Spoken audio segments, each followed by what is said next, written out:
Hola, soy Alex. Hemos llegado al tercero y último de los videos sobre lo que es el ensamblado de un banco sencillo con uniones fuertes. El día de hoy podremos observar cómo unir la espiga y la mortaja en sus dos diferentes tipos de recorte que hicimos. Así como también veremos lo que es la unión de la cubierta con la estructura de las patas de este banco.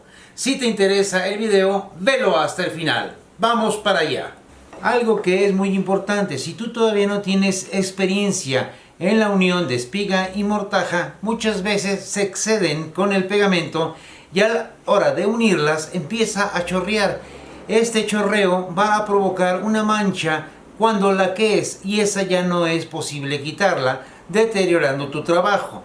Por lo cual es bueno que encintes las orillas tanto de la mortaja como de la espiga para que este tipo de situaciones puedan ser evitadas.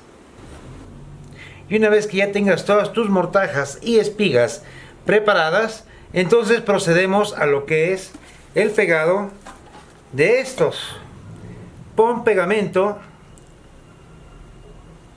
lo suficientemente abundante como para que haga una película en todo lo que es la espiga.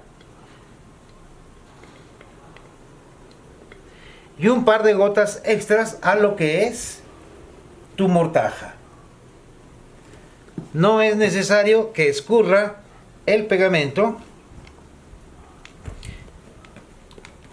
Cuando pones el pegamento vas a sentir que queda un poquito más presionado y esto es lógico y aparte de ello es bueno. En lo que es el pegado de la espiga a 45 grados no le pongas en lo que es el corte a 45. Va a ser cuando choquemos con la otra parte a la que le pongamos el pegamento.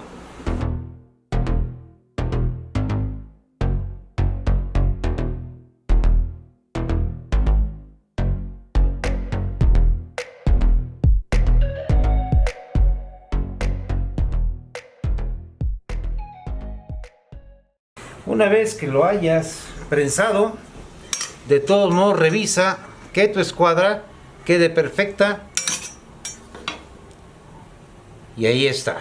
Y una vez que ya tengamos dos frentes listos, vamos a hacer los costados.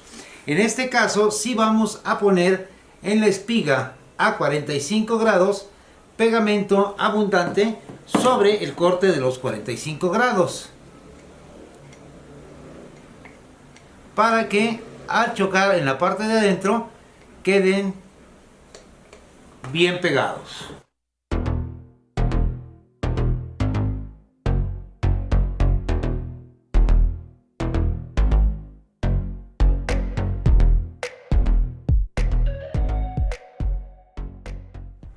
Y aquí vendría siendo la parte más difícil, ya que son las cuatro puntas las que tenemos que ponerle pegamento y unirlas al mismo tiempo.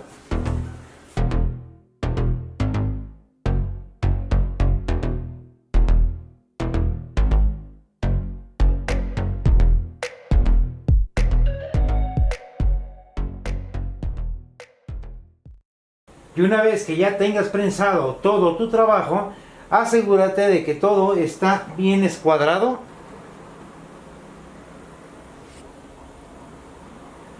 Por los cuatro lados. Si todos los cortes que hiciste estuvieron bien escuadrados y al armar tu trabajo también está bien escuadrado, el siguiente paso no te va a costar mucho trabajo. En tu banco pon una cubierta que sea completamente recta, nivelada, tanto en forma vertical como horizontal.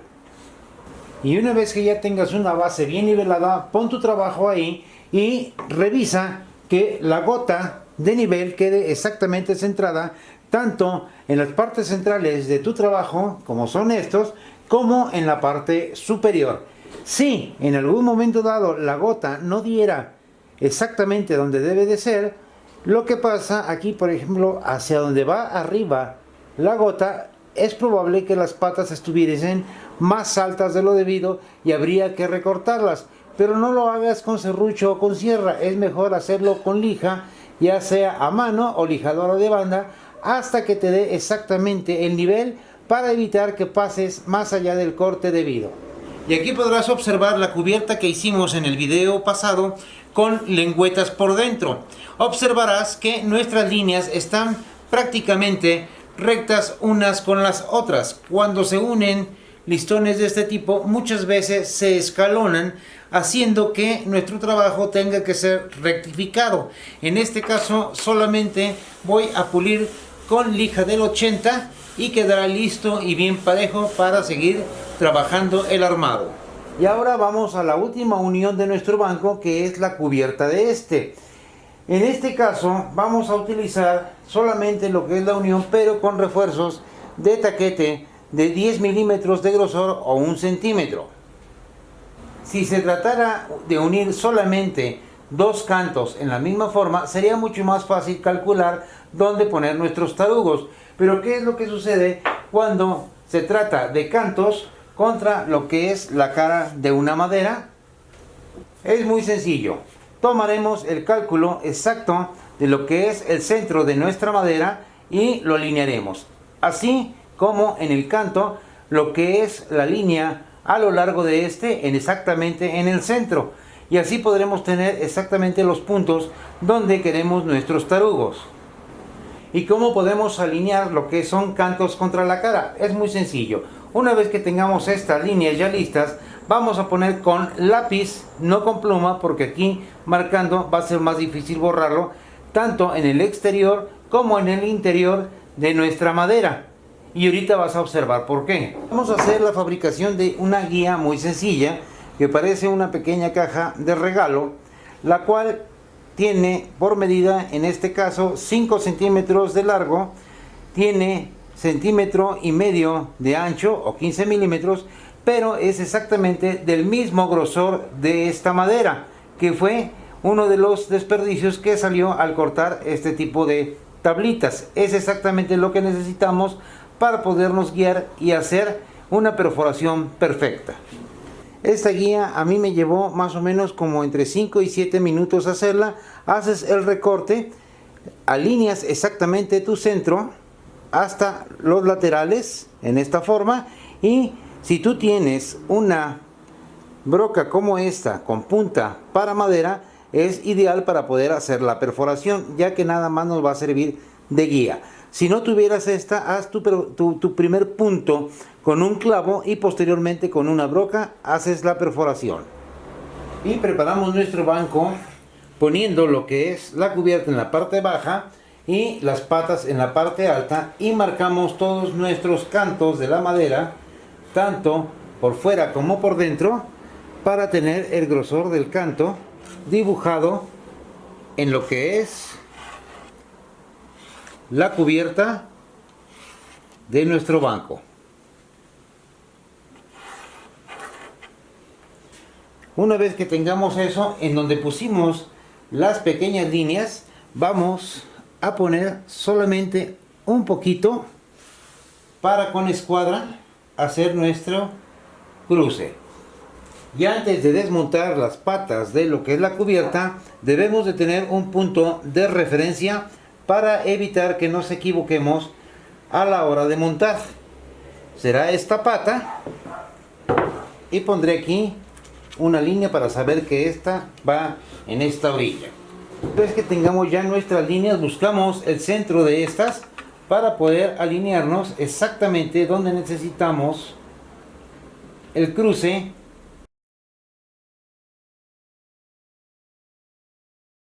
Y ya que logramos tener nuestra línea centrada según el canto de nuestra madera, lo que vamos a hacer es, en los puntos que habíamos puesto, hacer nuestro cruce completo para saber que aquí vendrá la perforación para el taquete.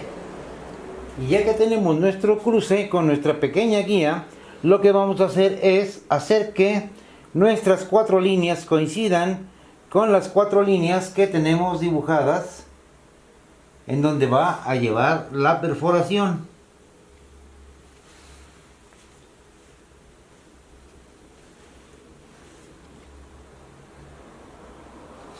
Y aquí están. Lo único que tenemos que hacer es una pequeña perforación.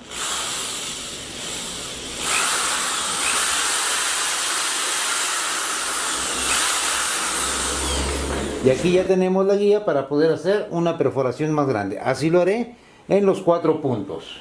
Y una vez que ya tengamos nuestra perforación guía, lo que vamos a hacer es marcar nuestra broca a lo que da la mitad del taquete, para que quede la mitad dentro de lo que es la cubierta y la mitad dentro de lo que son los soportes de las patas.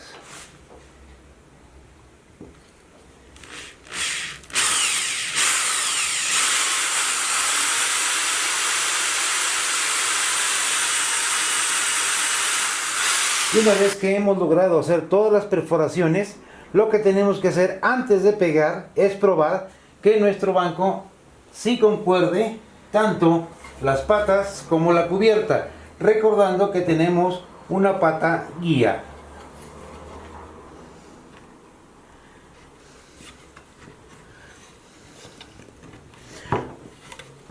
Y una vez que ya ha ensamblado nuestra cubierta con las patas del banco, podemos desarmarlo, darle algún decorativo si así lo deseamos, un buen pulido, y posteriormente lo pegamos. Ya pegado le podamos dar un terminado. Espero realmente que estos videos hayan servido para que pudiera haber una comprensión sobre lo que son este tipo de uniones. Si tienes dudas o preguntas, házmelas en los comentarios o visita mi página de Facebook. Te preguntarás, ¿y dónde está el banco? En el momento en que me despida, les voy a presentar el banco ya en el lugar donde se va a quedar con el cliente. No olvides suscribirte, tocar la campanita y recuerda, planea tu trabajo y trabaja tu plan.